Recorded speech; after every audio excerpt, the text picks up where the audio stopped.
dropping and failing classes can actually be a good thing. I know, dropping, failing, what?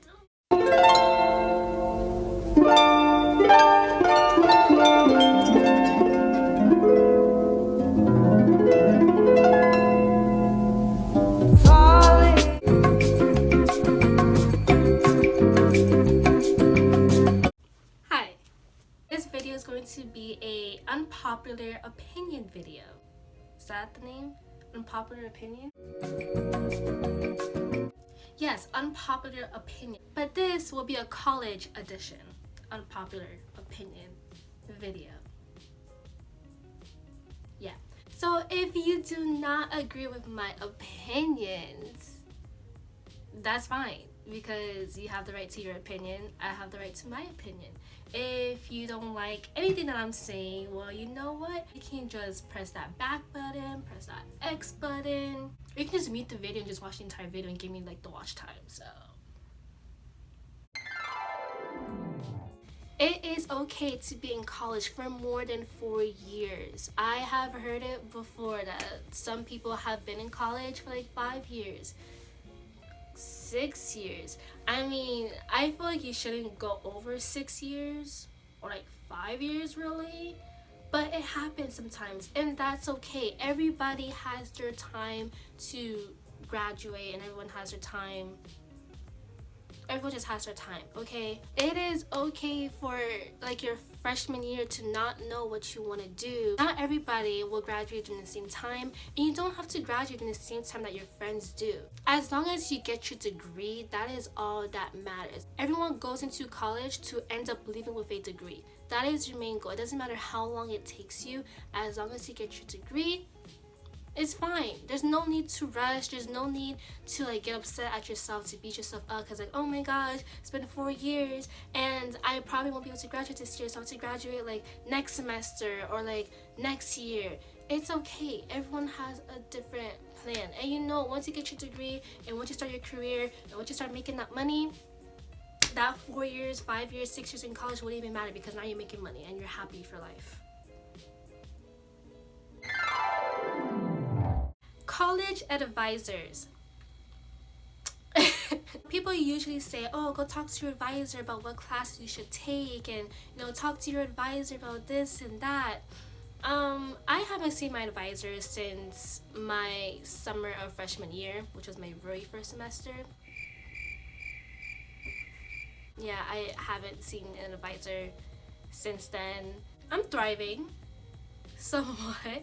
I mean, right now sophomore year is going pretty great. I got all A's in my classes except for one class. I don't know my grade until the very end of the semester. An advisor, sometimes they can help you, sometimes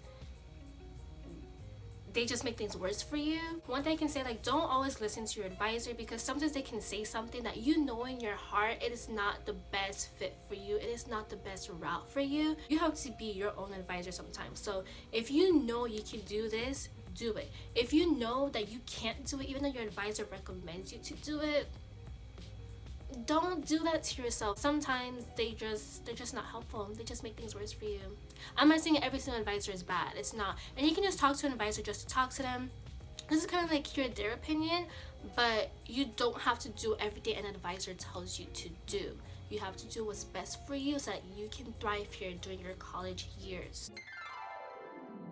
I know getting an A is what everybody achieves for, but once you get into college, honestly, getting an A is so overrated. It is all about passing the class. That is all that matters. A B, C+, C-, if you pass that class, you're gonna be happy regardless. Some people are not happy because they are overachievers like myself and like I want that A, but I got to a point that honestly, if I pass a class, that is a big achievement, and I am proud of myself for passing the class. Because to have to fail a class and have to retake it and pay for the class again and to go through all that stress all over again, no. I'd rather just take my C+ and be happy and walk out that classroom than have to like next semester walk back in and do it all over again.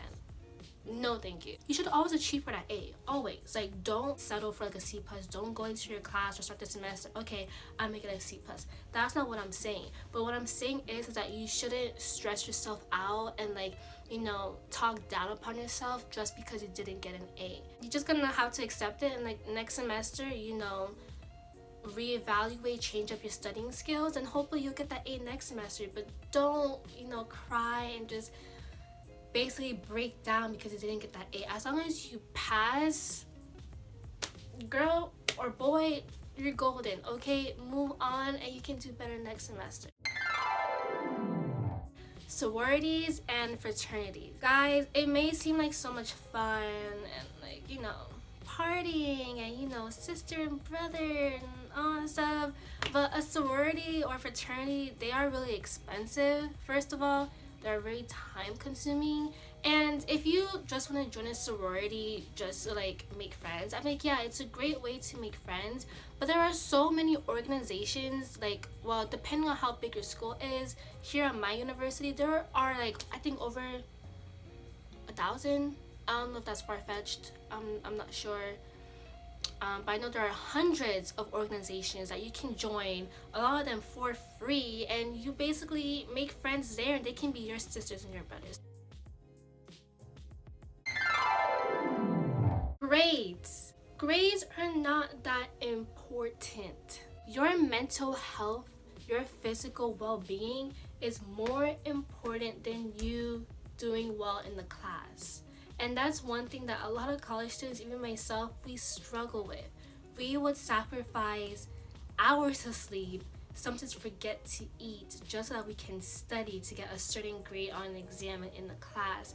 And it's like, yeah, you know, it's good to like finally get that A on the exam, but then now you end up having a whole bunch of health problems, you end up getting sick, and you end up, you know, starving yourself, and it's just, and your mental health, some people, sadly, they fall into a depression.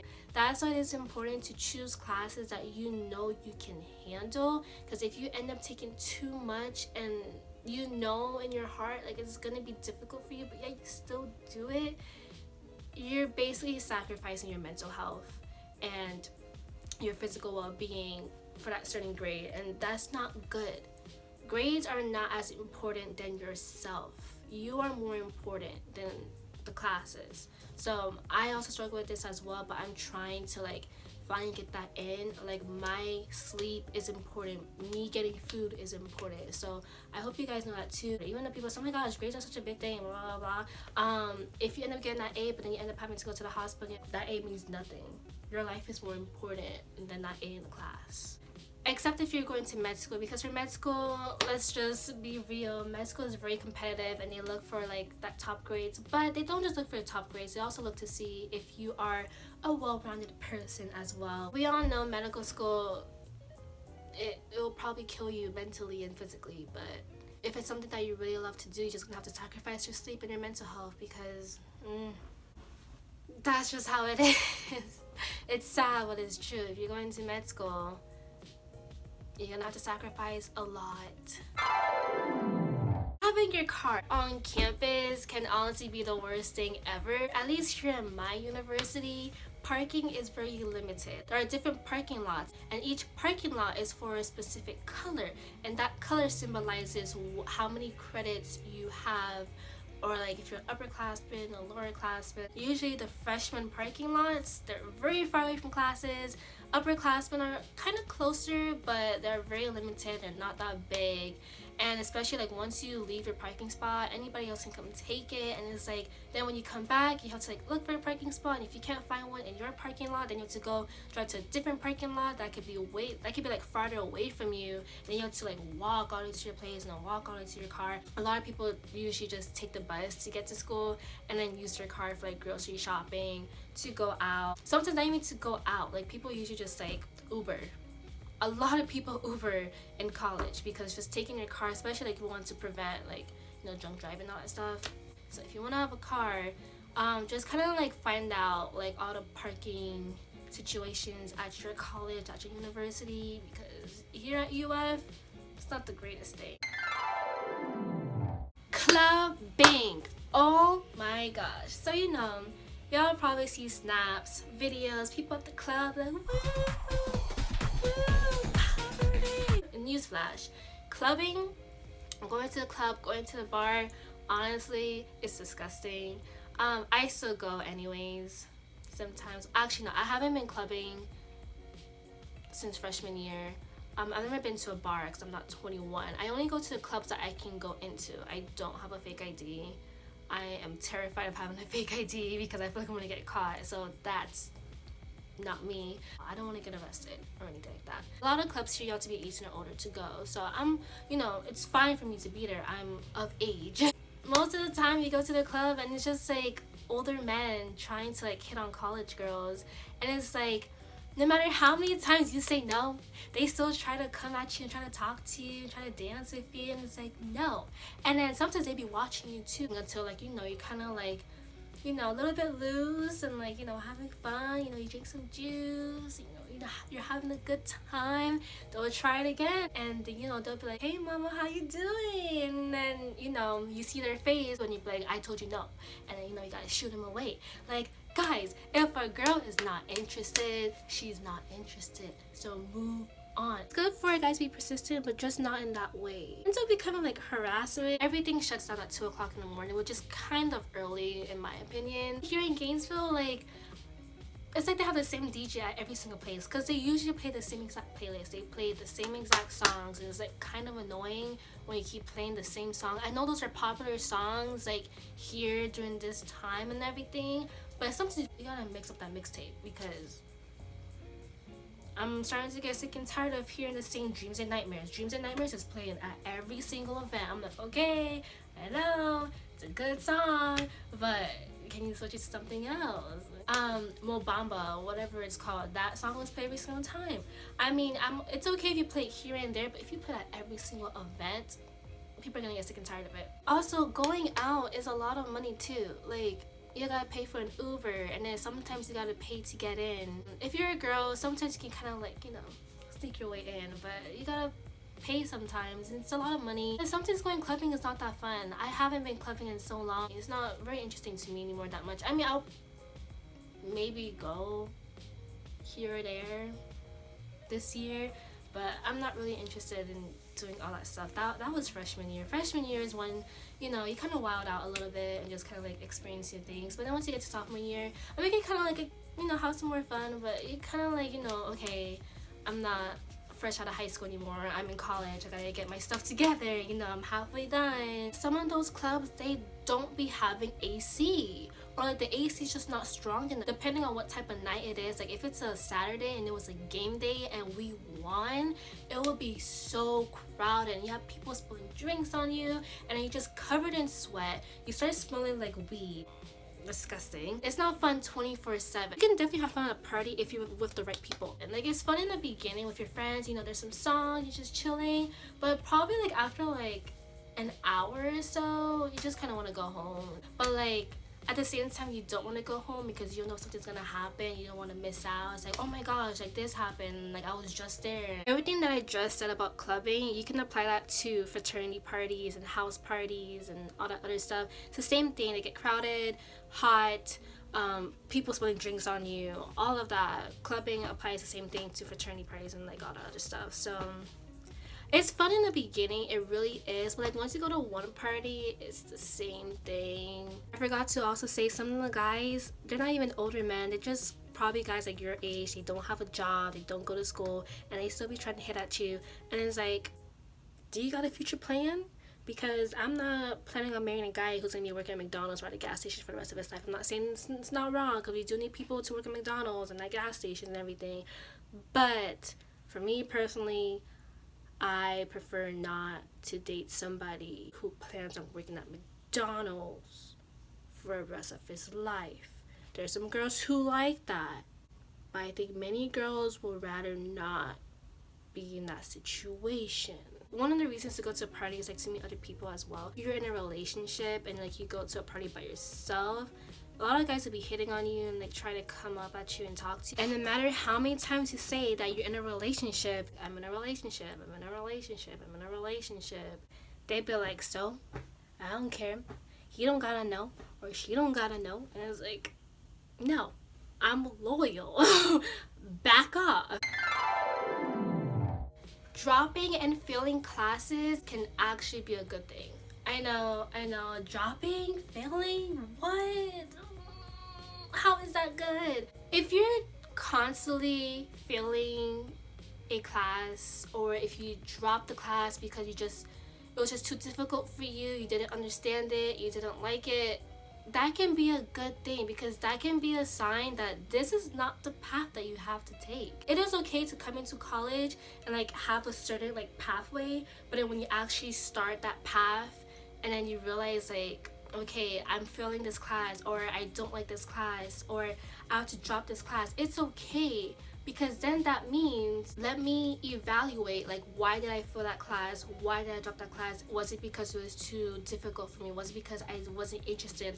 Was it because this class is just not for me? Once you like evaluate that whole situation, you actually think about it, then you can make some really beneficial decisions to like help you get to your right path and to like, you know, get your future started. If you have a hobby, choose classes that kind of like relate to your hobby, and probably you'll find your major, you'll find your path to what you actually are meant to do in your life. Some people don't understand how important your TA is. Your TA can make such a big difference from a passing and failing grade in a certain class.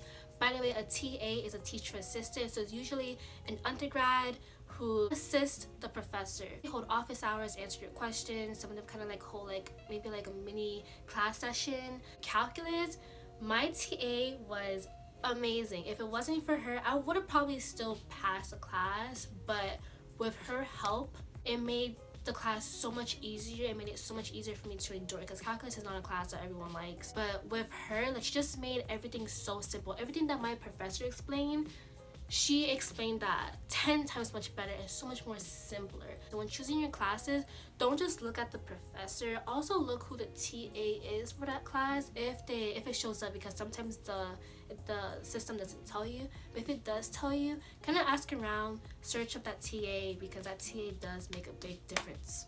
Basically, TAs are the underdogs here in college. They are amazing, and I thank all my TAs for helping me get through all my classes so far. Freshman orientation is not that bad. I've been hearing people complain about it, say it's a lot of work, blah, blah, blah. It is overwhelming, and they throw out a lot of information at you, but I had so much fun. I think like it all depends like who you meet at orientation. I knew one person at orientation, but I barely saw him. We were not in the same group at all. I was basically by myself throughout my entire orientation process. But I'm a shy person sometimes, but I tell myself, okay, like, I'm gonna be here for 4 years, I need to make some friends. So I pushed myself out there, talked to some people, and like made some new friends. That basically made my orientation really fun, really exciting. I had such a great time. I loved every single minute of orientation. As long as you get enough sleep, because it is a lot of work and you have to wake up early in the morning, and you have so many activities that you have to do throughout the day, at least here at my university. At the end of the day, like, you make memories, you meet new people. I was just so excited to like actually start classes. So for me, it was just like a thrilling moment for me. It's like, oh my gosh, I'm here to learn more about my school, choose my classes, and just, you know, get ready to, you know, start my college years. That is it, guys. That is the end of my unpopular opinions video. This is my first time ever doing it. I hope I did a good job. I feel like I gave a lot more advice than like my opinion. I don't know. Let me know how I did, I guess. Make sure to like, share, subscribe this video. Bye, guys.